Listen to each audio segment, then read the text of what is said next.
Commercial aviation has made the world a much smaller place, and no airline epitomizes that more than Turkish Airlines. With a global network connecting 131 countries, not only does Turkish serve the most countries of any airline, but it's also the only airline in the world serving over 100. Today, I'm flying Turkish for the first time in almost 10 years on board one of its newest aircraft, the Boeing 787-9, from Chicago to the airline's mega hub in Istanbul. This will be the first of 4 videos reviewing Turkish's economy class experience in 2025 from my recent trip to Saudi Arabia. With that said, it's going to be a pretty epic journey, so thanks for tuning in, and let's head to the airport.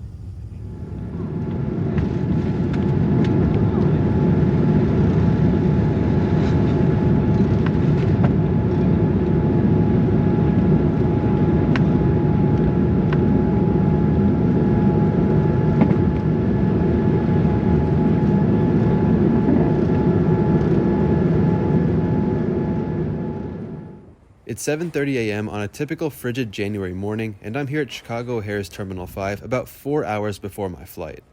Now, when it comes to international flights, I'm the type of person that likes reaching the airport as early as possible, mainly so I can be among the first people checked in.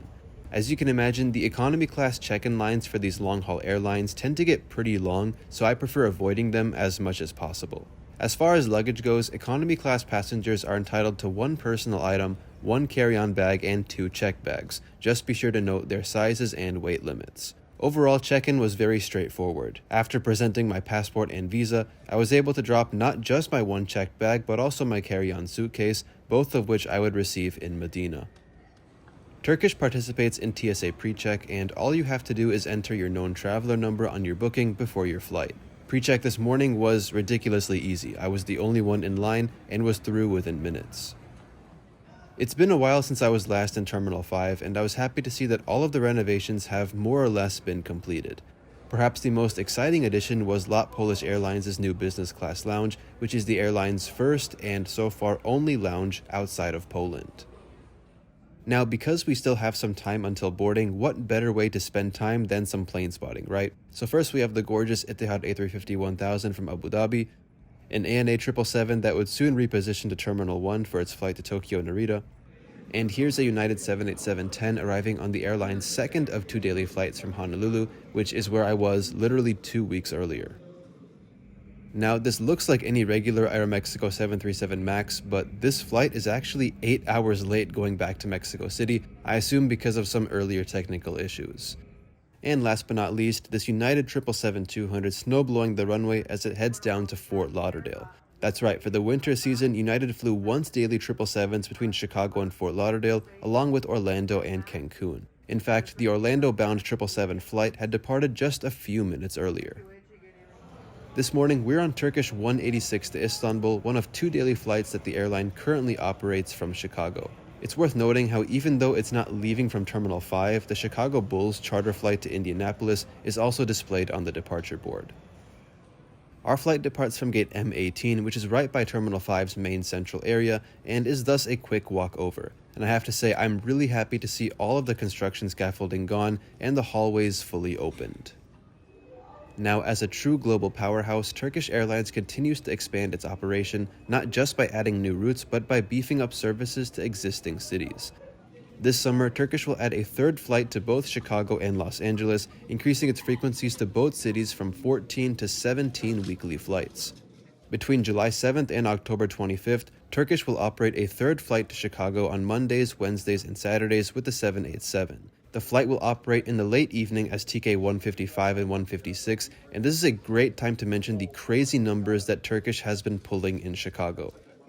I don't have the most recent data, but between August 2022 and September 2023, Turkish carried just over 380,000 passengers from Chicago. The craziest part here is that Istanbul is the only route on this list with a monopoly. As you can see, Turkish is single-handedly carrying more passengers on this route than United and Lufthansa combined on the Munich route, and just slightly behind what ANA, Japan Airlines, and United are carrying to Haneda. Now, with Turkish adding a 3rd flight to Chicago this summer, I expect that this number might increase even more if it hasn't done so already.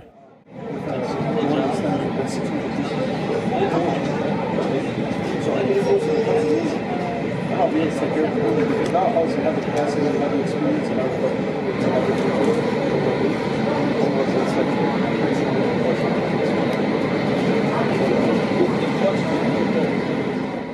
Boarding soon began on time, and Turkish is one of the few airlines out there, from what I've seen, that board the aircraft from back to front.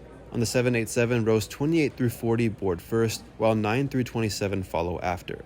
Even though the sign says 1 through 27, rows 1 through 8, of course, are business class, whose passengers receive priority boarding, along with status holders and families traveling with children under 5.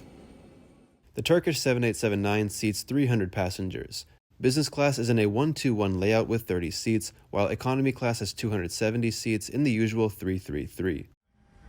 I'm in 24K for the next 10 hours, and upon boarding, all passengers are greeted with complimentary headsets, blankets, pillows, and amenity kits on the seat.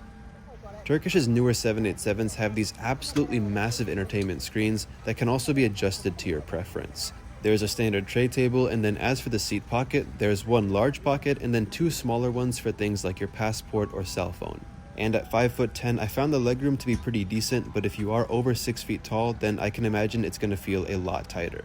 Finally, above the seats are reading lights and, unlike Turkish's 777s, personal air vents. Now, unfortunately, Turkish does charge economy class passengers extra to reserve the seat in advance. For this flight, seats in the first few rows of the economy cabin were around $70, the exit rows over $100, and all other seats like mine were $39.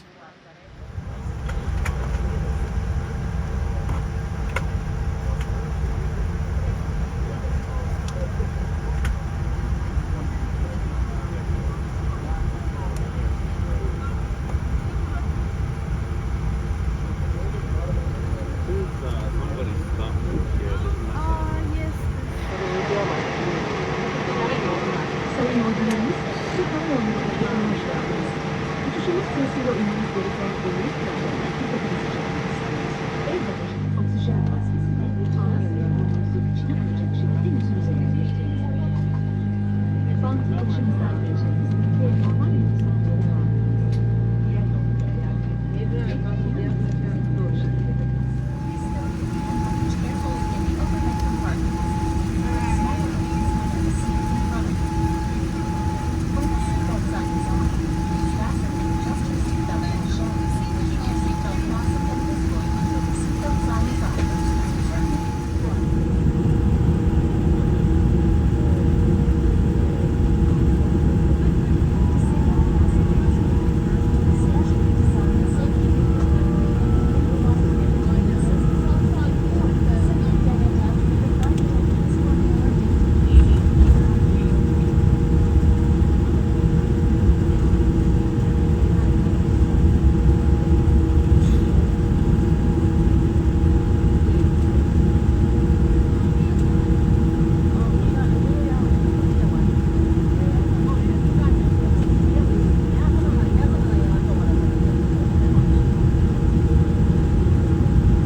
Many of Turkish's wide-body aircraft feature onboard cameras, and the ones here on the 787 are super high quality.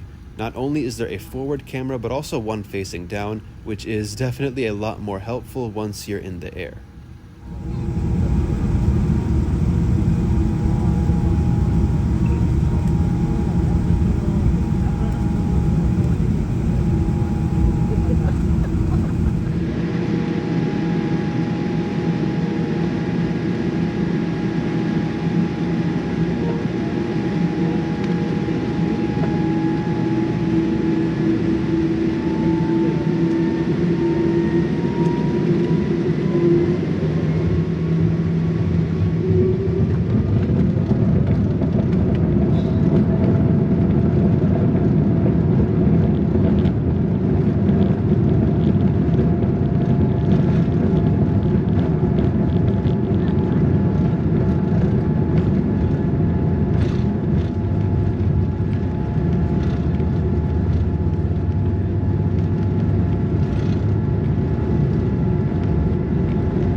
Now, one interesting thing that I've always noticed on Turkish, even from 10 years ago when I last flew them, is that the cabin announcements directly address children along with the usual ladies and gentlemen.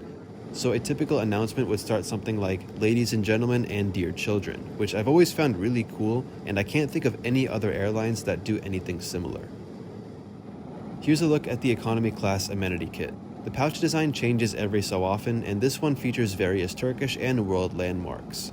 Inside you'll find earplugs, lip balm, eye shades, socks, toothbrush and toothpaste, and a pair of slippers, which were actually too small for myself and many other passengers, and I wasn't sure if you could ask the crew for any bigger sizes. The provided headsets for the entertainment system are pretty good, nothing extraordinary, but they fit well and got the job done.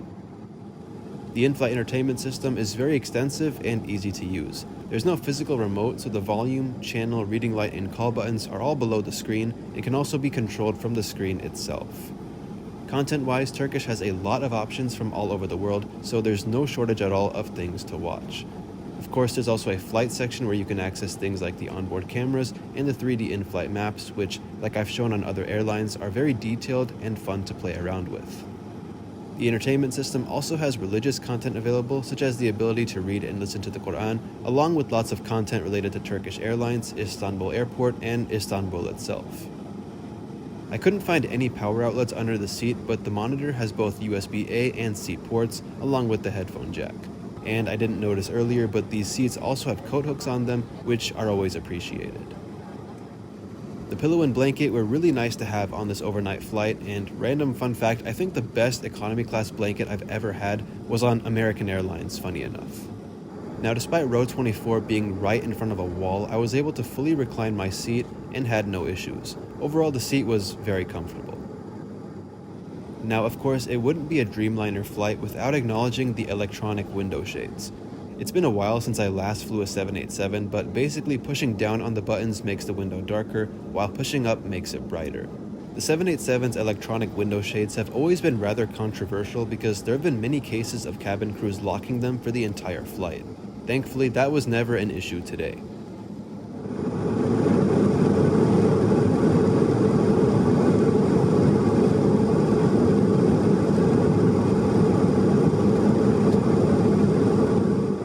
Menu cards were distributed shortly after takeoff, while the actual service began about an hour later, and I have to say I'm really glad that Turkish has kept the menu cards in economy class. The cards are written in both Turkish and English and list all of the meal options on the flight, along with drinks on the back. Of the two main lunch choices, I went with the grilled fillet of salmon. Alongside it were shakshuka and a chicken Caesar salad, a bread roll which is handed out separately, what was listed as carrot cake but tasted more like regular cheesecake, and cherry juice to drink. All of this was served with metal cutlery, a towelette, and salt and pepper. Now, I've heard mixed reviews of eating seafood on planes, but honestly, this salmon was delicious. Overall, Turkish's catering has always been among the best in the skies, and today was no exception.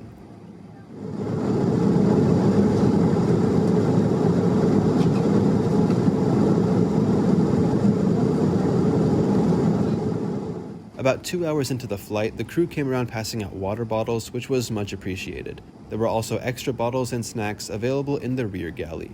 But as the sun began quickly setting outside, the cabin lights also began gradually dimming as we entered the nighttime portion of this flight.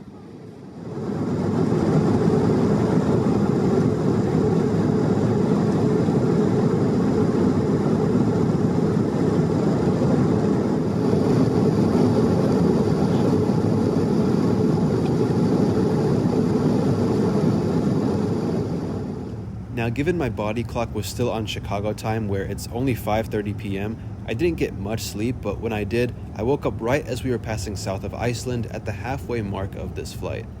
This was a good time to finally get out of the seat and stretch my legs. I made a visit to one of the lavatories, which was in good enough shape, and I was happy to see that cologne and lotion were also on offer. Turkish is also the first airline where I've noticed a foot pedal to open the wastebasket, so you don't have to touch it with your hands.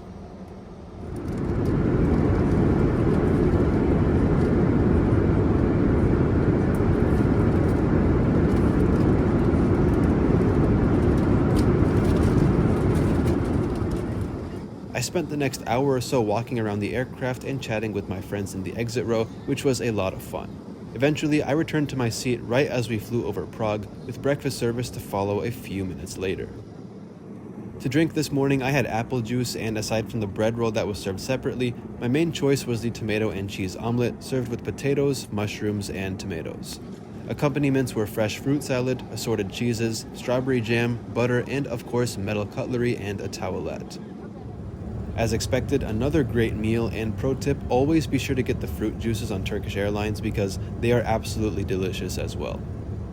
And that was about it, as not long after the breakfast trays were cleared, we began our descent into Istanbul. This was my first time back in Istanbul after almost 10 years, and with it, my first time visiting the new airport. Our approach brought us in from the west before a 90-degree base turn over the Black Sea for landing on runway 17 left.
Now, my flights on this trip were booked as part of an Umrah package that included not just the flights, but also accommodations, transport, and other extras in Saudi Arabia.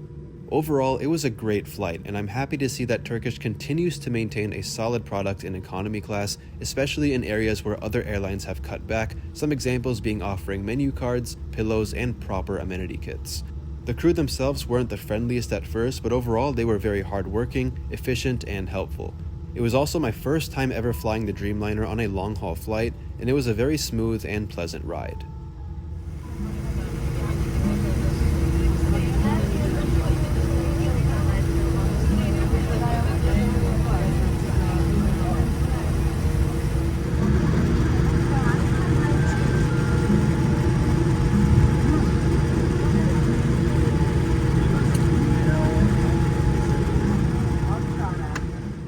Now, from previous experiences connecting in hubs around the world, I've always had to go through transit security. Strangely enough, this was the first time where we simply got off the plane and went straight into the terminal, which was kind of a relief because I had a pretty short connection.